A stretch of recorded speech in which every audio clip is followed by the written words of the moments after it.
పాక్ ఆక్రమిత కశ్మీర్ వరద భయంతో వణుకుతోంది. జీలం నదికి ఒక్కసారిగా వరద పోటెట్టడంతో ప్రజలు భయంతో బిక్కుబిక్కుమంటున్నారు. నిన్నటి నుంచి జీలం నదిలో భారీగా వరద ప్రవాహం కొనసాగుతోంది.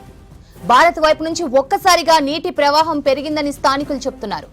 మరోవైపు పాకిస్తాన్లోని ముజఫర్బాద్ లో అత్యవసర పరిస్థితి ప్రకటించారు అధికారులు.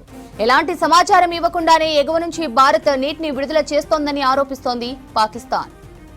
ఇక పహల్గామ్ ఉగ్రదాడితో పాక్ తో సింధు జలాల ఒప్పందం రద్దు చేసింది ఇండియా.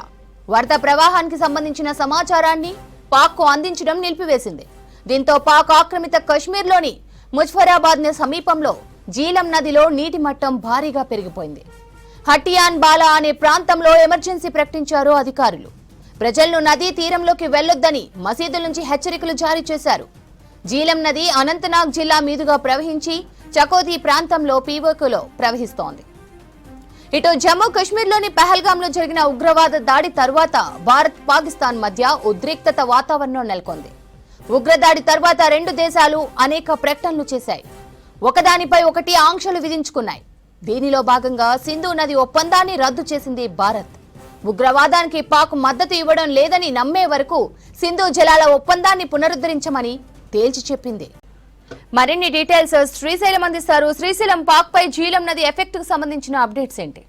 జీలం నది ఎఫెక్టు ఖచ్చితంగా పీఓకే మీద అధికంగానే ఉంటుందని చెప్పుకోవచ్చు. ఎందుకంటే ఒక్కసారిగా భారత్ వైపు నుంచి పీఓకే వైపు జీలం నది ద్వారా భారీ స్థాయిలో నీరు వస్తోందని చెప్పి, వరద వస్తోందని చెప్పి స్థానికులు అంటున్నారు. దీంతో నదీ పరివాహక ప్రాంతంలో ఉన్నటువంటి ప్రజలందరూ కూడా అక్కడ నుంచి ఖాళీ చేయాల్సినటువంటి అత్యయిక పరిస్థితి అక్కడ ఏర్పడింది. దీంతో ముజఫరాబాద్లో ఉన్నటువంటి అధికారులు, అదేవిధంగా అక్కడ ఉన్నటువంటి స్టేట్ రెస్పాన్స్ టీం అంతా కూడా ఇక్కడ ఉన్నటువంటి ప్రజలందరినీ ఖాళీ చేసే పనిలో ఉంది. నది చుట్టుపక్కల ఉన్నటువంటి గ్రామాల నుంచి ప్రజలందరినీ సురక్షిత ప్రాంతాలకు వెళ్ళాలని చెప్పి ఇప్పటికే అక్కడ ఉన్నటువంటి మసీదుల ద్వారా ప్రకటనలు కూడా చేస్తున్నారు, హెచ్చరికలు కూడా జారీ చేస్తున్నారు. ఈ నేపథ్యంలోనే జీలం నది ఎఫెక్ట్ అనేది చాలా ఎక్కువగా ఉంటుందని చెప్పి నిపుణులు కూడా అంటున్నారు. ఎందుకు అనంటే గతంలో సింధు జలాల ఒప్పందం ఉన్నప్పుడు ఆ ఒప్పందం ప్రకారం 1960లో ప్రపంచ బ్యాంకు మధ్యవర్తిత్వంతో ఈ ఒప్పందం జరిగింది. దాని ప్రకారం ఎగువ ప్రాంతం నుంచి దిగువకు నీటిని విడుదల చేసేటప్పుడు దానికి సంబంధించినటువంటి డేటా అంటే వివరాలను ఎప్పటికప్పుడు పొరుగు దేశంతో ఏదైతే ఒప్పందం చేసుకున్న దేశం ఉంటుందో దాంతో పంచుకోవాలని చెప్పి అప్పుడున్నటువంటి ఒప్పందం ప్రకారం అందులో పొందుపరిచినటువంటి నిబంధన అది. కానీ ఇప్పుడు సింధు జలాల ఒప్పందాన్ని నిలిపివేస్తూ భారత్ నిర్ణయం తీసుకుంది. దాని ప్రకారం ఆ ఒప్పందాన్ని క్యాన్సిల్ చేసిన కారణంగా దానికి సంబంధించిన డీటెయిల్స్ ఇచ్చే ప్రస్తావనే రాదని చెప్పి నిపుణులు అంటున్నారు. దాని ప్రకారమే ఇప్పుడు ఈ జీలం నది నీరు అనేది ప్రవాహం ఉందని చెప్తున్నారు. దానివల్ల ఉన్నటువంటి స్థానికులు ఖచ్చితంగా ఇబ్బంది పడతారు. దీనివల్ల అయితే అతివృష్టి లేకపోతే అనావృష్టి అనేటువంటి పరిస్థితి పాక్కు ఏర్పడుతుంది. ఎందుకంటే ఇటు సింధు జలాలను పూర్తిగా నిలిపివేయడంతో సింధు జలాల మీదనే 90% వ్యవసాయం అనేది పాకిస్తాన్లో ఆధారపడి ఉంటుంది. ఒకవేళ సింధు జలాలు రాకపోతే ఖచ్చితంగా పాకిస్తాన్లో ఆకలి కేకలు వినిపించేటువంటి అత్యవసర పరిస్థితి కూడా విధించాల్సినటువంటి అవసరం వస్తుంది.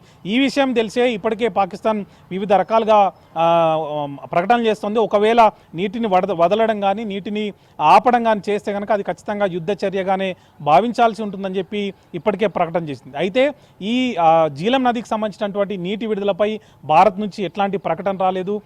తాము విడుదల చేశామా లేదనేటువంటి అంశాన్ని కూడా దీనిపై ఇప్పటి వరకు కూడా స్పష్టత ఇవ్వలేదు. అయితే అక్కడ ఉన్నటువంటి పిఓకేలో ఉన్నటువంటి ప్రజలు మాత్రం ఎగువ ప్రాంతం నుంచి అంటే భారత్ వైపు నుంచే ఈ నీళ్లు వస్తున్నాయని చెప్పి దానివల్ల ఇబ్బంది పడుతున్నామని చెప్పి అక్కడ ఉన్నటువంటి స్థానికులు చెప్తున్న పరిస్థితి కనిపిస్తుంది. మన దగ్గర నుంచి అంటే మన దగ్గర అనంతనాగ్ జిల్లా నుంచి పిఓకేలో ఉన్నటువంటి చకోతి గుండా ఈ జీలం నది అనేది ప్రవహిస్తూ ఉంటుంది. అయితే ఇప్పుడు ప్రస్తుతం జీలం నది 1990 తర్వాత ఇప్పటి వరకు ఈ స్థాయిలో అంటే 20 నుంచి 30 అడుగుల మేర నదీ ప్రవాహం ఉందని, ఈ స్థాయిలో ఎప్పుడు ఇట్లాంటి ప్రవాహం చూడలేదని చెప్పి అక్కడ ఉన్నటువంటి స్థానికులు చెప్తున్నారు. మరోవైపు ఈ స్థాయిలో నీటి ప్రవాహం ఉండటంతో అక్కడ ఉన్నటువంటి స్థానికులు ఇబ్బంది పడడం అనేది సహజంగానే జరుగుతోంది. అయితే ఈ హైడ్రాలజికల్ డాటా గురించి పాకిస్తాన్ ప్రస్తావన చేస్తోంది. దాని ప్రకారం ఇప్పటికే భారత్ తన వైపు నుంచి పూర్తిగా సింధు జలాల ఒప్పందాన్ని నిలిపివేసిన నేపథ్యంలో అట్లాంటి అవసరమే అంటే ప్రస్తావన హైడ్రాలజికల్ డాటాను షేర్ చేసుకోవాల్సినటువంటి ప్రస్తావన అనేది ఉండదు. అని చెప్పి మనకు భారత్లో ఉన్నటువంటి నీటిపారుదల రక నిపుణులు చెబుతూ వస్తున్నారు. అయితే ఇప్పుడు ఉన్నటువంటి అంటే ముజఫరాబాద్ అనేది పిఓకే రాజధానిగా ఉంటుంది. ఏదైతే ఆ స్టేట్ ఉందో ఆ స్టేట్కి సంబంధించినటువంటి ఎమర్జెన్సీ టీమ్స్ అన్ని కూడా ఇప్పటికే అలర్ట్ చేస్తున్నప్పటికీ కూడా అక్కడ ఉన్నటువంటి హతియన్ బాలా అనేటువంటి ప్రాంతంలో ఎమర్జెన్సీని ప్రకటించారు. ఎందుకంటే ఈ నీటి ప్రవాహం అంతకంతకు పెరుగుతున్న నేపథ్యంలో ప్రజలు ఇబ్బంది పడే అవకాశం ఉంది. లేకపోతే ఆ నదీ ప్రవాహం ఇంకా పెరిగితే కనుక ఉన్నటువంటి ఆ నదీ తీర ప్రాంతంలో ఉన్నటువంటి గ్రామాలు మునిగిపోయే అవకాశం ఉంటుంది. ప్రజలు కూడా ఇబ్బంది పడే అవకాశం ఉంటుంది. కాబట్టి అక్కడ ఉన్నటువంటి టీమ్స్ అన్ని ఈ గ్రామాలను అలర్ట్ చేస్తున్నాయి, మజీల ద్వారా ప్రకటన కూడా చేస్తున్నారు. అయితే ఇప్పటికే మనం చూడొచ్చు భారత్ పాక్ మధ్య ఈ పహల్గాం ఘటనతో రెండు దేశాల మధ్య కూడా ఉద్రిక్త పరిస్థితి ఏర్పడింది. రెండు దేశాలు కూడా వివిధ ప్రకటనలు చేస్తున్నాయి. భారత్ మాత్రం ఇప్పటికే పూర్తి స్థాయిలో సన్నద్ధమైంది.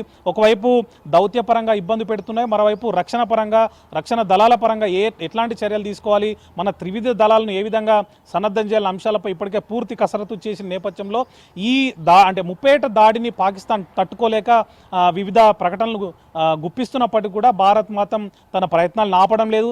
ఖచ్చితంగా ఈసారి అంటే గతంలో ప్రతిసారి కూడా కాల్పుల విరమణ ఒప్పందాన్ని ఉల్లంఘించడం, బార్డర్లో కాల్పులకు తెగబడడం, దాని ద్వారా మన అమాయక ప్రజలు కానీ లేదంటే బార్డర్లో విధులు నిర్వర్తించిన ఆర్మీ జవాన్లు కూడా చాలామంది చనిపోయిన పరిస్థితి మనం చూసాం.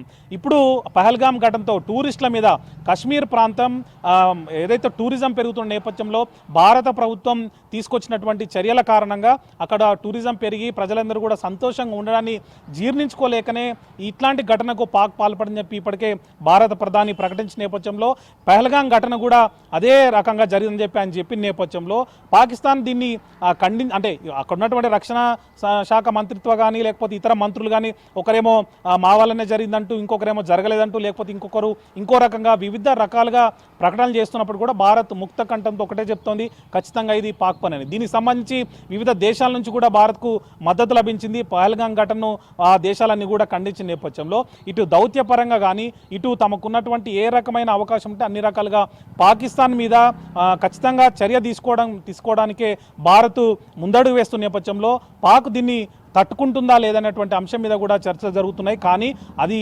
ఖచ్చితంగా ఏదైతే దాడులకు పాల్పడిందో పాకిస్తాన్ దానికి సంబంధించినటువంటి ఉగ్రవాదాన్ని పెంచి పోషించేంత వరకు కూడా ఈ సింధు జలాల ఒప్పందాన్ని పునరుద్ధరించడం కానీ లేదంటే ఏదైతే కాల్పుల విరమణ ఒప్పందం ఉందో దాన్ని ఉల్లంఘించి కాల్పులకు పాల్పడుతుందని కూడా తీవ్రంగా తీసుకున్నటువంటి భారత్ ఈసారి ఖచ్చితంగా తాడోపేడు తేల్చుకోవడానికి సిద్ధమైందని చెప్పి మనం అనుకోవచ్చు.